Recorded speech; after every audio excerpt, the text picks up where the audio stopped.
Have you ever noticed how comforting it is to blame someone? Not in a loud, dramatic way, not always with rage. Sometimes it happens quietly, almost privately. Something goes wrong in your life. You feel anxious, humiliated, disappointed, powerless. Maybe you failed at something. Maybe someone rejected you. Maybe the world suddenly feels unfair in a way you cannot explain. And for a while, the worst part is not even the pain itself. It is the confusion. Because pain without reason is unbearable. A bad thing happening for no clear reason feels like standing in the dark. You do not know where to look. You do not know what to fix. You do not even know what story you're inside. But then suddenly, there is a person, or a group, or a system, or an idea, someone to blame. And something changes. The problem may not be solved. The wound may not be healed. Your life not be any better than it was 5 minutes ago. But emotionally, something becomes easier. The chaos has a shape now. The pain has a direction. The fear has a face. An enemy gives chaos a face. And maybe this is one of the most uncomfortable truths about human beings. Sometimes we do not only want justice. Sometimes we want a target. Because a target is simpler than uncertainty. It is easier to say they ruined everything than to admit that life is made of accidents, systems, choices, timing, weakness, history, and things no one fully controls.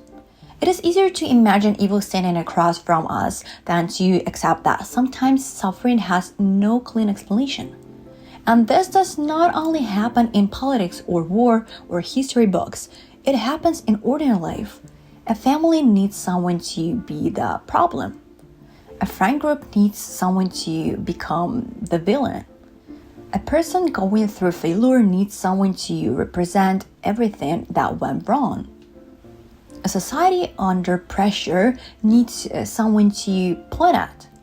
The enemy can be a stranger, a celebrity, a former friend, a government, a generation, the rich, the poor, men, women, immigrants, elites, traditionalists, progressives, the West, the East, the people who do not understand, the people who destroyed everything. Sometimes the enemy is real. Sometimes the threat is real. Sometimes people truly do harm. But the question is not only whether enemies exist. The deeper question is why having one can feel so emotionally satisfying? Why does the human mind so quickly turn pain into blame?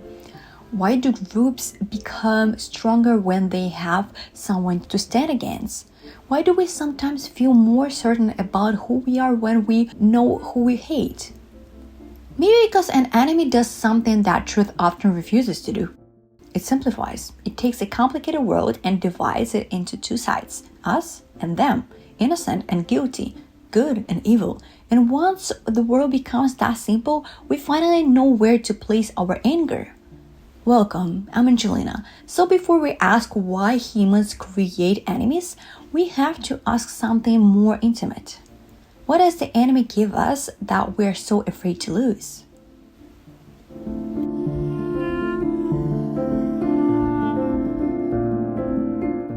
So why we do this? Why does the human mind, which is technically capable of philosophy, mathematics, peace travel, and remembering one embarrassing sentence from 7 years ago at 3 a.m, so easily return to one of its oldest habits, finding someone to blame?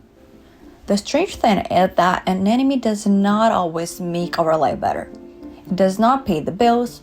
It does not heal the wound. It does not undo the rejection, the humiliation, the fear, or the failure. And yet, psychologically, it can feel useful. Because an enemy gives us something that uncertainty cannot give us. A position. When you have an enemy, you are no longer floating inside confusion. You are standing somewhere. You know what you are against. You know where your anger should go. You know which side of the story you belong to. And that is deeply comforting because human beings do not only suffer from pain, we suffer from not knowing what our pain means. A child who is hurt wants to know who did it.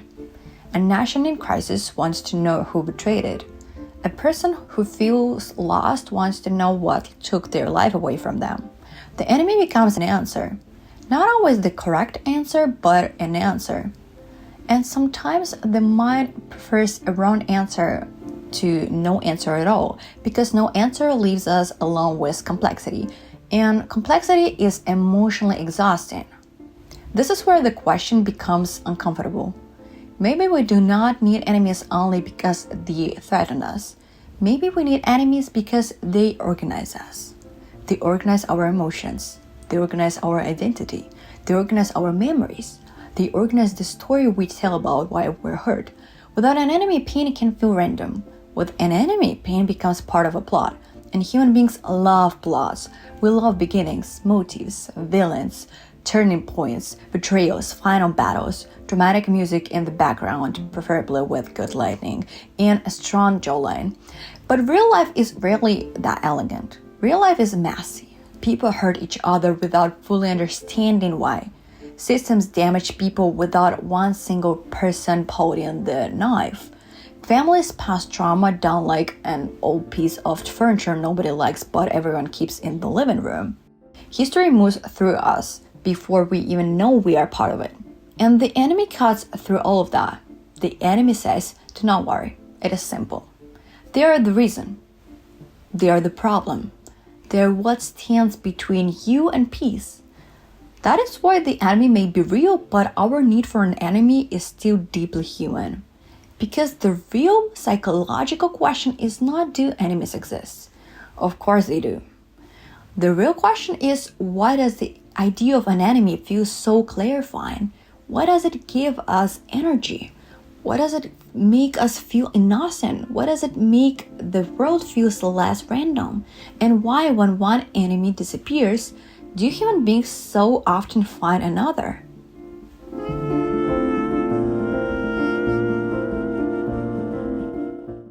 One reason enemies are so powerful is that they make the world feel simpler than it actually is.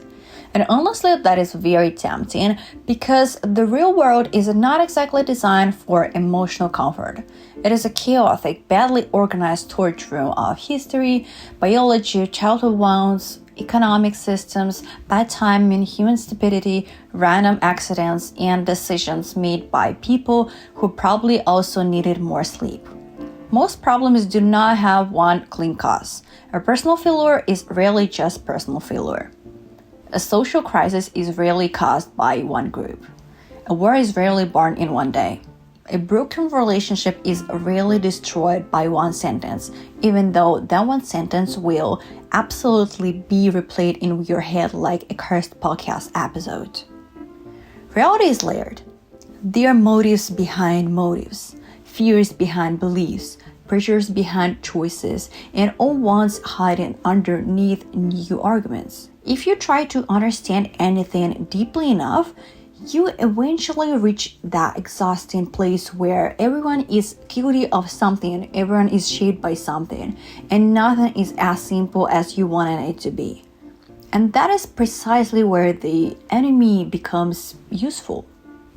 Because the enemy cuts through complexity like a knife. Suddenly the story becomes clean. We're good, they're bad. We're honest, they're corrupt. We're awake, they're brainwashed. We're defending truth, they're destroying everything. It is emotionally satisfying because it removes the burden of nuance. You no longer have to hold 10 contradictory thoughts in your head at the same time, which is good because most of us can barely hold a grocery list without forgetting the one thing we came for. The enemy gives the mind a shortcut. Instead of asking what historical, psychological, social, personal, and structural forces create this situation, you can simply say it was them. And in that moment, confusion becomes certainty. An enemy turns confusion into certainty.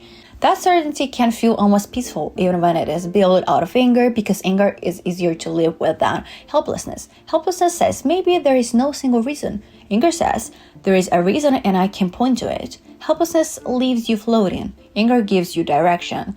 And this is why enemies are so seductive. They do not only explain what happened, they protect us from the terror of not knowing. Because not knowing is one of the hardest states for the human mind to tolerate. We'd rather believe in a villain that accepts a universe where pain can be random, where suffering can be unfair, where people can harm us without being monsters, and where we ourselves can be both wanted and wrong at the same time. The enemy saves us from that discomfort. It gives us a clean world, a moral map, a place to put our fear, and a story where we do not have to be confused anymore.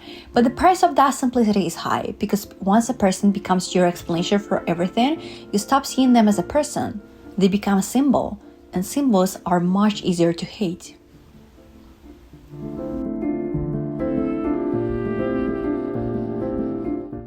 But enemies do not only simplify the world, they also help us understand who we are. Or more precisely, they help us feel like we understand who we are, which is not always the same thing. But the human brain has never been too picky when it comes to emotional stability. Because identity is difficult. To know who you are, you have to ask uncomfortable questions.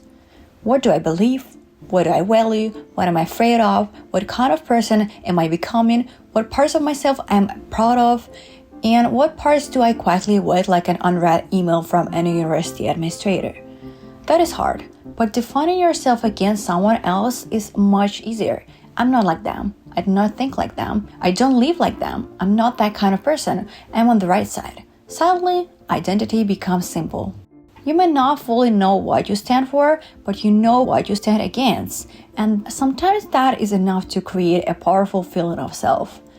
This happens in ordinary life all the time. A person builds their personality around not being like their parents. A friend group becomes closer by deciding who is toxic. A community defines itself against outsiders. A political movement becomes more passionate when it has someone to defeat. Even fandoms, which should theoretically be about enjoying things, can somehow turn into medieval kingdoms where people are ready to fight to the death because someone had the wrong opinion about a fictional character. That is the strange power of the enemy. The enemy gives the self a border. Without opposition, identity can feel blurry. With opposition, it becomes sharp. And this is not only personal, it is collective. Nothing creates us faster than the idea of them. People can argue inside a group for years. They can disagree about everything: values, money, leadership, strategy, who ruined the group chat, who keeps sending voice messages longer than a documentary. But the moment a common enemy appears, something changes. The group becomes tighter. Internal conflicts do not disappear, but they become less important, because now there is a bigger story. There is us, and there is them. This is why leaders, movements, nations, and communities have always understood the emotional usefulness of an enemy. Shared love can unite people, but shared fear often works faster. Shared values take time to build. Shared hatred can appear almost instantly. Because when people fear the same thing, they feel connected. And when they hate the same thing, they feel morally aligned. That alignment can be intoxicating. It gives people a sense of belonging, purpose, and righteousness. It tells them you are not alone. Your anger is shared. Your fear is valid. Your side is good. But this is where it becomes dangerous. Because once identity depends on an enemy, peace can feel like a threat. If they disappear, who are we? If the enemy is gone, what holds the group together? And if my entire sense of self is built around not being like them, then maybe I do not only hate my enemy, maybe I need them.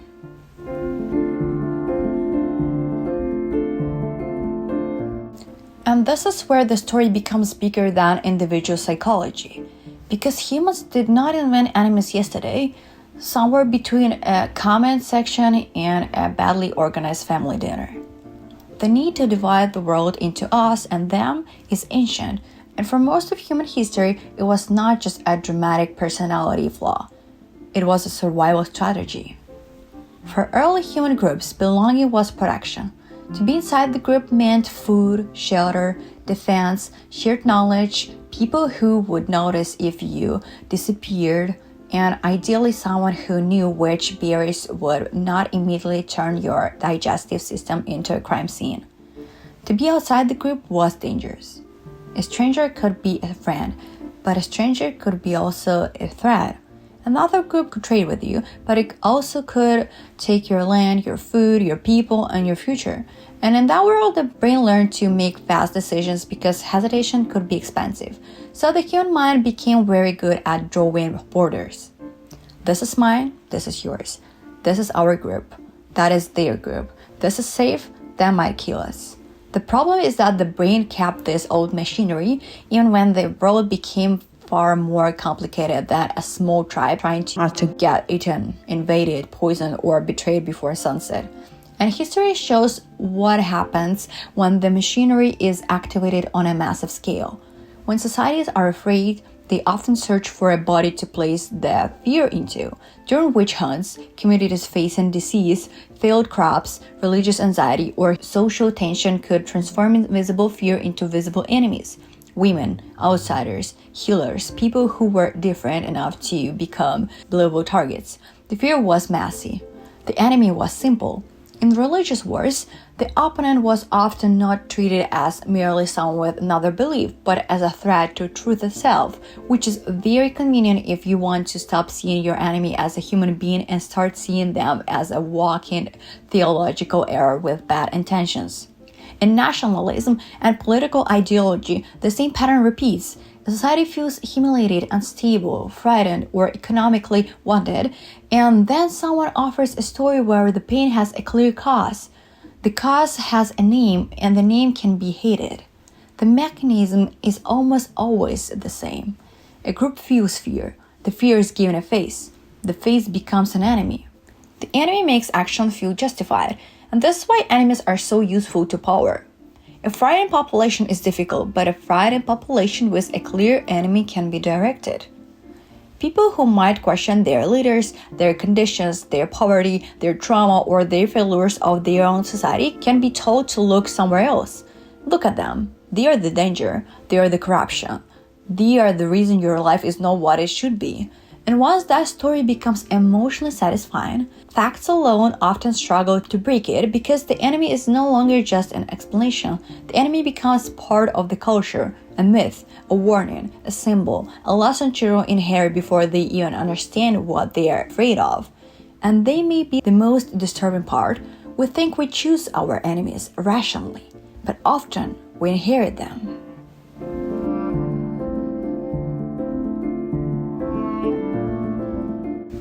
For most of history, enemies were found at the border.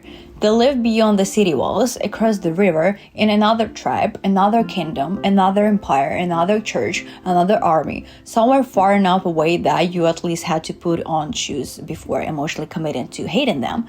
Now they appear in your hand before breakfast. You wake up, open your phone, and within minutes, the world offers you a fresh selection of people to be angry at. As if hatred has become a subscription service nobody remembers signing up for. A politician says something ridiculous. A celebrity behaves badly. A stranger posts an opinion so stupid it almost feels personally designed to ruin your morning. Someone from another generation explains the world with the confidence of a person who has never once considered being wrong. Someone from your own generation does the exact same thing, but with better lighting. And suddenly, before you have even finished your coffee, your nervous system has been invited into a moral battle. This is the modern form of the enemy. Not always a soldier, not always a dictator, not always an actual threat. Sometimes the enemy is a person on a screen who represents everything you fear is wrong with the world. And social media is perfectly built for this. Algorithms do not necessarily care whether something makes you wiser, calmer, or more capable of seeing another human being clearly. They care whether you react, and enemies produce reaction better than almost anything else. Anger makes people comment. Disgust makes people share. Fear makes people stay. Moral superiority makes people return. Because when you see someone who seems stupid, cruel, corrupt, privileged, weak, dangerous, immoral, brainwashed, arrogant, or completely allergic to common sense, you do not simply consume content. You feel summoned. You feel like you must respond, expose, correct, mock, condemn. defend your side, defend reality itself, and maybe write a comment so long it technically qualifies as unpaid emotional labor. And the more you do this, the more the world starts to arrange itself around enemies. You begin to recognize types instead of people: the rich, the poor, men, women, the left, the right, the old, the young, the west, the east, the elites, the masses, the people who are too sensitive, the people who are not sensitive enough, the people who are ruining tradition, the people who are ruining progress. Everyone becomes a category, and categories are easier to hate than individuals because individuals are complicated, but categories are beautifully convenient. They do not have childhoods, private fears, contradictions, good moments, bad days, or reasons that might force you to think for more than 12 uncomfortable seconds. This is one of the great dangers of the modern world. We often think we're just developing opinions, but sometimes without noticing we are developing enemies. And the difference matters. An opinion can change when it meets new information. An enemy survives new information by turning it into evidence. If the enemy does something bad, it proves they are bad. If the enemy does something good, it must be manipulation. If the enemy apologizes, it is strategic.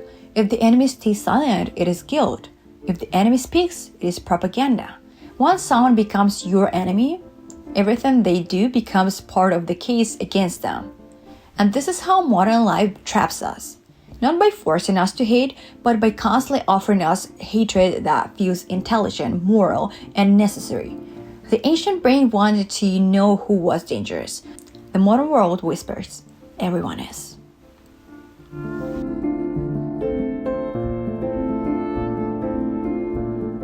And this is where the question becomes less historical and more personal. Because if the enemy simplifies the world, strengthens identity, creates belonging, and gives anger a direction, then maybe the enemy is not only something outside of us. Maybe the enemy also protects us from something inside of us. Because when you have an enemy, you do not have to look too closely at yourself.